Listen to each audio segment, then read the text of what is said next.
Muy bien. Ustedes seguramente han escuchado ese dicho que dice: donde manda capitán, no manda marinero. Muy bien. Entonces vamos a hacer una reflexión corta de donde manda capitán, no manda marinero. ¿Quién es el capitán de una empresa? El dueño. Esa está muy fácil. Vamos a ponerle un grado más de complejidad. ¿Quién manda en la iglesia? Dios.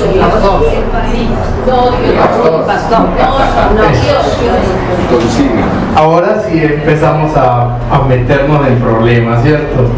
Dios, el pastor, el concilio. Todavía no vamos a responder quién. Y díganme, ¿quién manda en la casa? Los dos. La esposa, yo. No, los dos. El marinero. Dicen que los dos, pero Felipe dice la esposa y Alexandra dice los dos. Ahí van viendo cómo vamos necesitando un encuentro de parejas para mejorar esos diálogos. ¿Quién manda en Colombia? No, hasta ya no nos podemos meter hoy. Sí, ¿quién manda en Colombia? Hoy vamos a reflexionar en este texto y quiero que reflexionemos en esta dirección. La familia como Dios manda. Así. La familia como Dios manda. Y vamos a estar reflexionando en dos principios que nos va a permitir el texto reflexionar, observar acerca de cómo debe constituirse la familia y cómo es la familia que Dios manda. Que tiene que tener esa familia, cómo vive esa familia, donde manda Dios. Donde manda Dios. Y para eso entonces les voy a invitar a que vamos al libro de Efesios en el capítulo 5 del versículo 21 en adelante.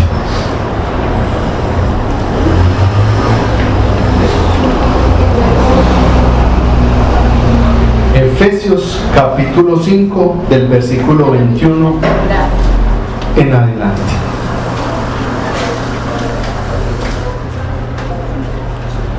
Muy bien. Hago la lectura. 5:21, sí. Cultiven entre ustedes la mutua sumisión en el temor de Dios. 5:21. Versículo 22. Ustedes las casadas, sométanse a sus propios esposos, y los hombres decimos, los esposos decimos. Aquí es donde me gusta a mí la Biblia. Las casadas sométanse al esposo como se someten al Señor. El esposo es cabeza de la mujer, así como Cristo es cabeza de la iglesia, la cual es su cuerpo y Él es su Salvador.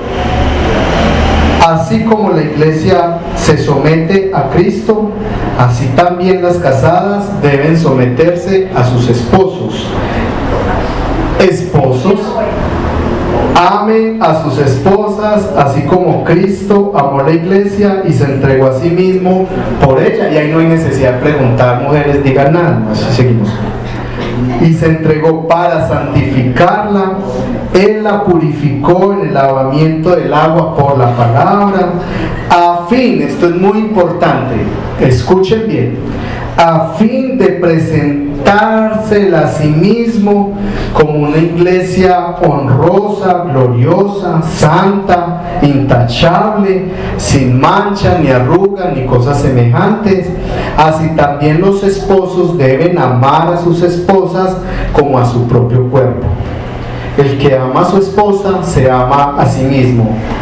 Nadie ha odiado jamás a su cuerpo, sino que lo sustenta y lo cuida, como hace Cristo con la iglesia. Porque somos miembros de su cuerpo, de su carne y de sus huesos.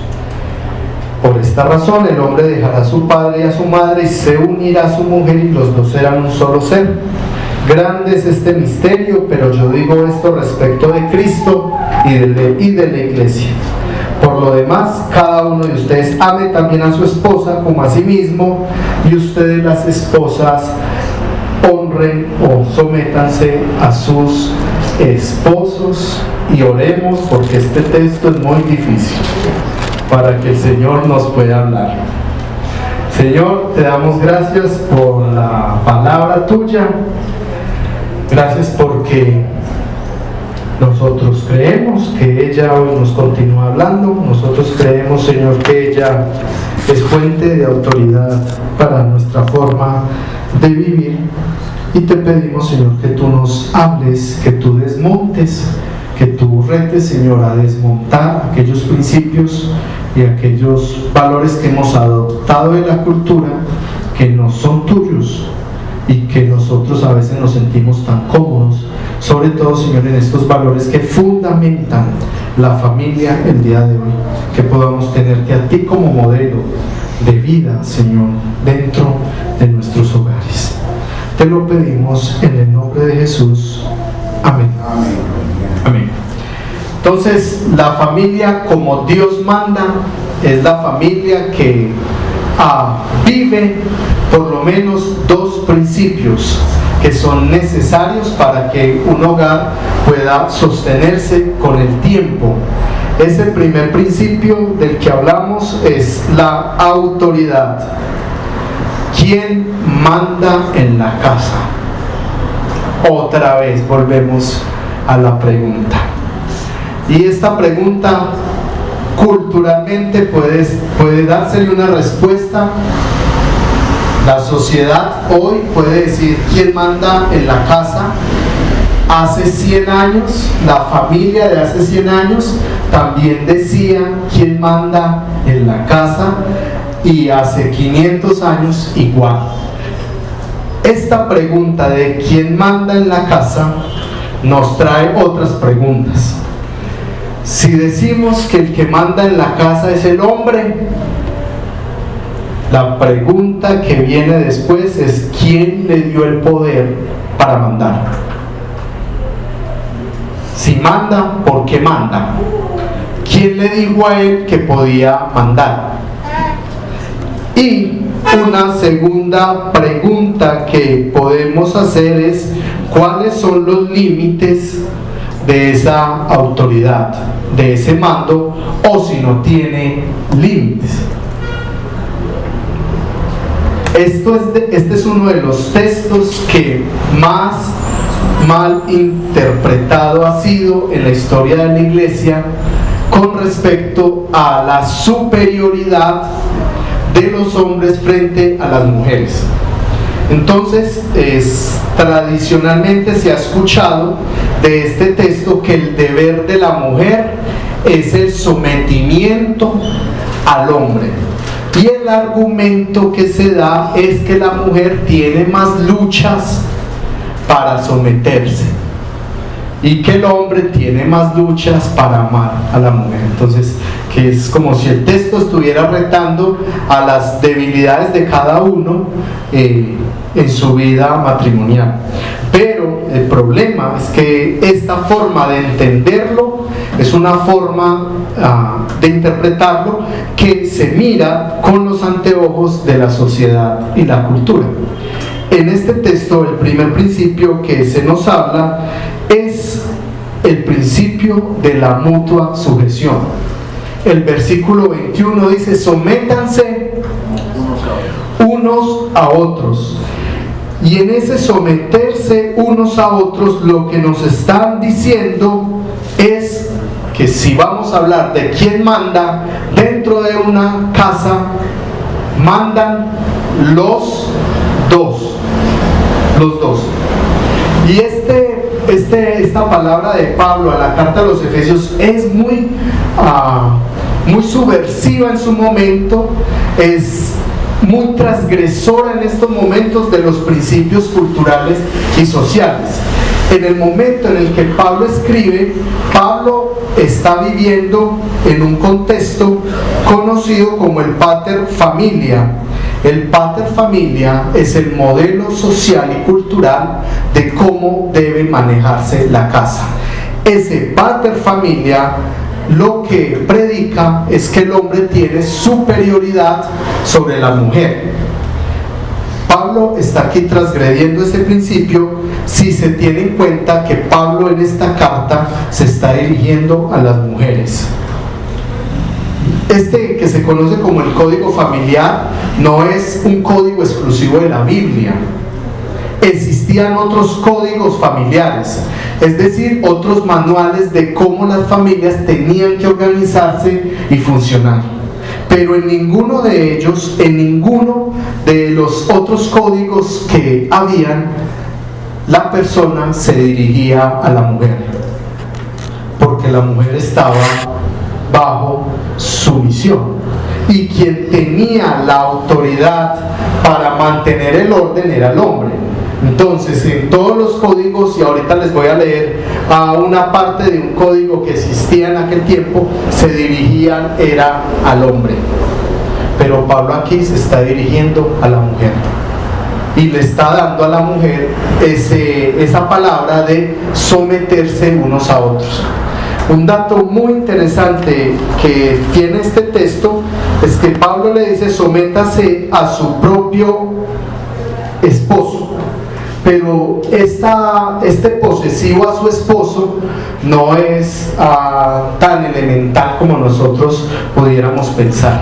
Pablo está usando un término adicional al posesivo con el que está diciendo mujeres, sométase a su esposo, pero ese su esposo es una forma de decir a lo que le pertenece, a lo que es su propiedad, a lo que es suyo.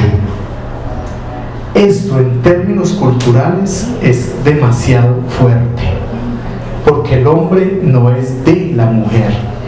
La mujer, los hijos, la casa, los esclavos le pertenecen al hombre, son propiedad del hombre. Pero Pablo le está diciendo a la mujer, sométase a aquel que es su propiedad. Yo espero que después de esto, mis queridos hermanos, ustedes me sigan queriendo por la defensa que no hago yo, sino que hace Pablo del rol de la mujer dentro de la familia que Dios ha organizado. Un segundo punto que debemos considerar de este nuevo papel, esta nueva posición en la que se encuentra la mujer, tiene que ver con una teología más global que desarrolla Pablo respecto a la posición de la mujer y de los hombres. Ustedes recuerdan que Efesios, en lo que hemos estudiado, es la carta de la inclusión. Los gentiles estaban lejos y ahora han sido acercados. Ya los unos y los otros tienen acceso a un mismo Padre, ¿cierto? Y aquí, en este pasaje, uno pudiera pensar que se está jerarquizando las relaciones.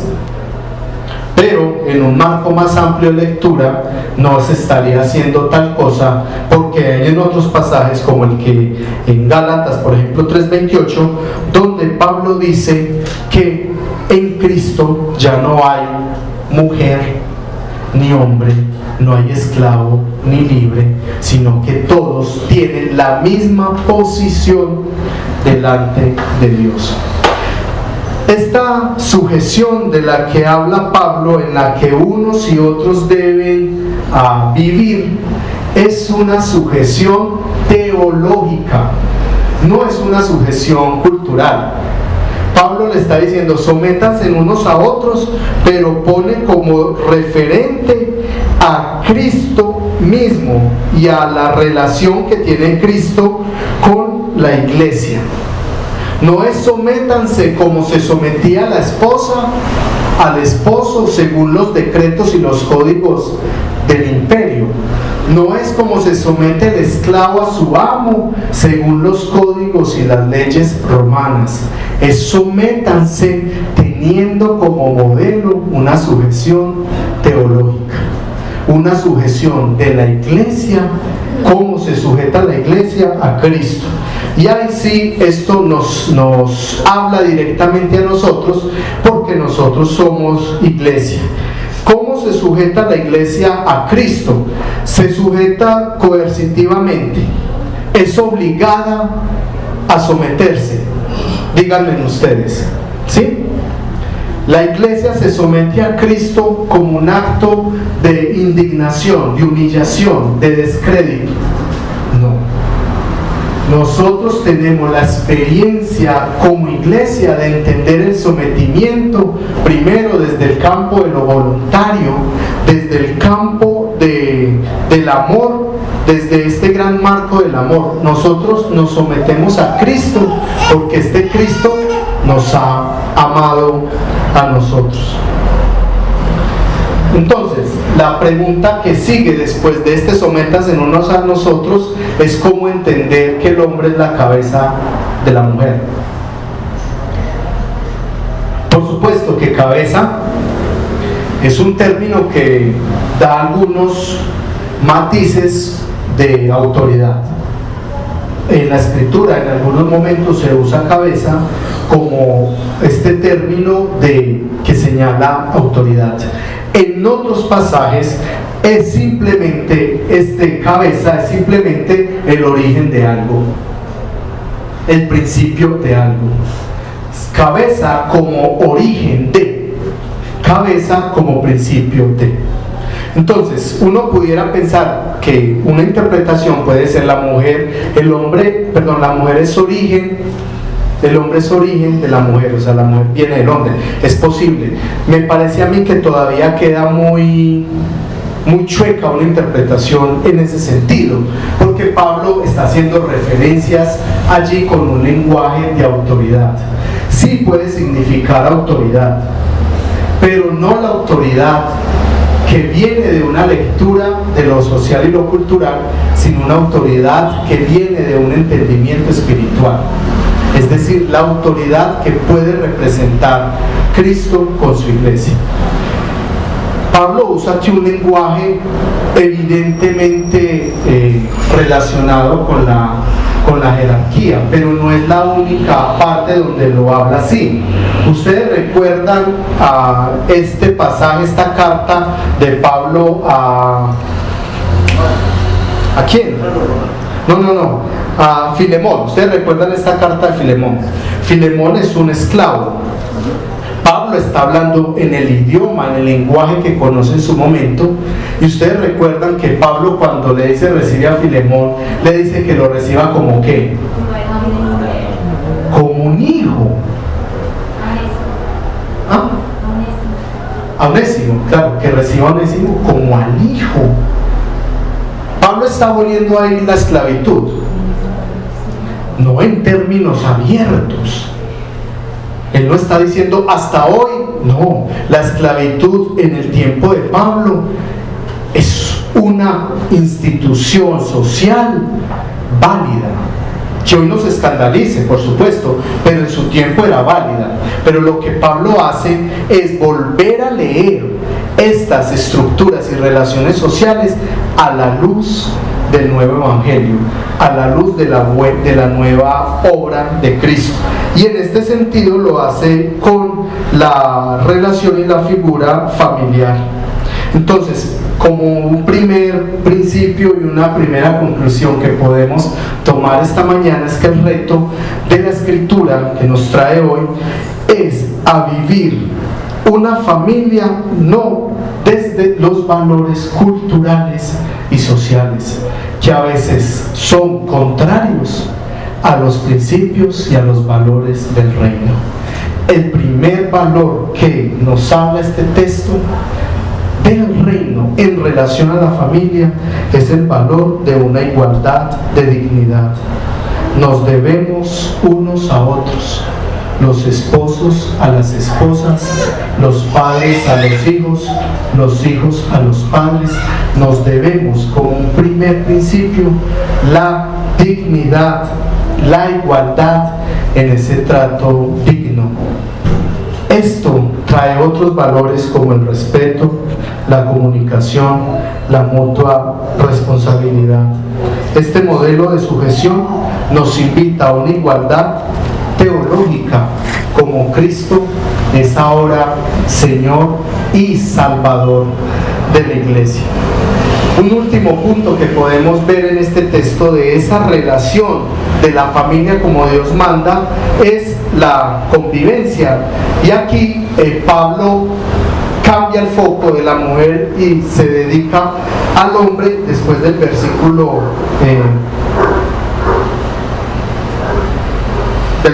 28, cuando se dirige al hombre para decirle que el hombre pues ame a su mujer y que se la presente, y esto es muy importante, se la presente para sí mismo como una iglesia santa. Este término de santidad debemos leerlo como un código de pureza, como un código de honorabilidad. El hombre en el tiempo de Pablo estaba llamado a darle honorabilidad a su casa, darle orden a su casa. Ese es el valor predominante, el valor de lo honorable, ¿sí?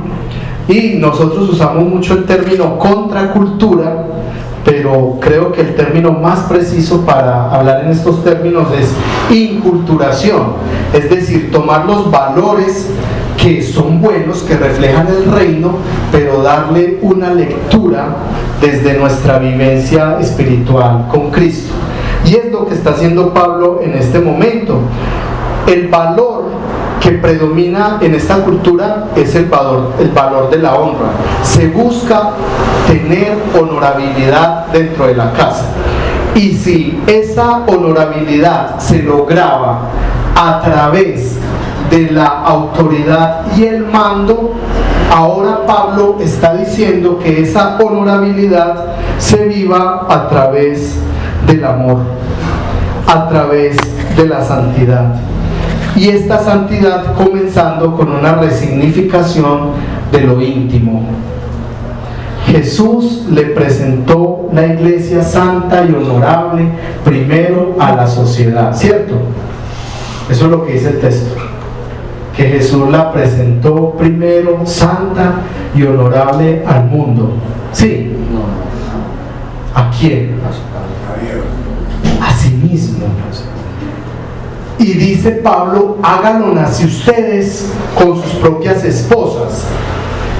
Esto de a sí mismo es la alusión a vivir la santificación en el matrimonio, a vivir la honorabilidad en el matrimonio primero y antes que nada de puertas para adentro. Hágala honorable, hágala amada, haga de su esposa una mujer ejemplar, pero primero en esa relación íntima. Aquí Pablo nos está invitando a cerrar las puertas y poder evaluarnos unos a otros cómo es que hacemos honorable al otro, porque a veces hacer honorable, amado al otro de puertas para afuera puede ser más fácil que hacer a esa persona honorable, santa, darle el valor que tiene de puertas para adentro. Y vuelve Pablo a decirle que ese principio de honorabilidad se vive a través del cuidado. Y le dice al hombre, así como Cristo se entregó, asimismo debe usted entregarse en esta relación matrimonial por amor a la iglesia. Y aquí es donde les voy a leer lo que dice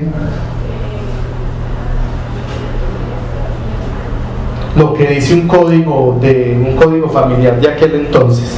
Dice, al hombre, y está hablando de la familia, llamamos familia a muchas personas que o por su naturaleza o derecho están sometidos a la potestad de uno solo, un hombre, el hombre en esta cultura es el centro. A Él se le entregan los esclavos, a Él se le rinde la familia, a Él se le rinde la honra, a Él se le rinde el respeto. Y lo que Pablo está diciendo aquí es que ahora ese hombre que está atendiendo y que siempre es atendido, ahora él debe entregarse. Y esto tiene ecos indiscutibles del Evangelio, cuando Jesús pone patas arriba, cuando Jesús viene y desordena el modelo cultural y social, cuando dice: el que quiera ser primero, que sea el sirviente. Si alguno de ustedes quiere ser grande, que se haga pequeño.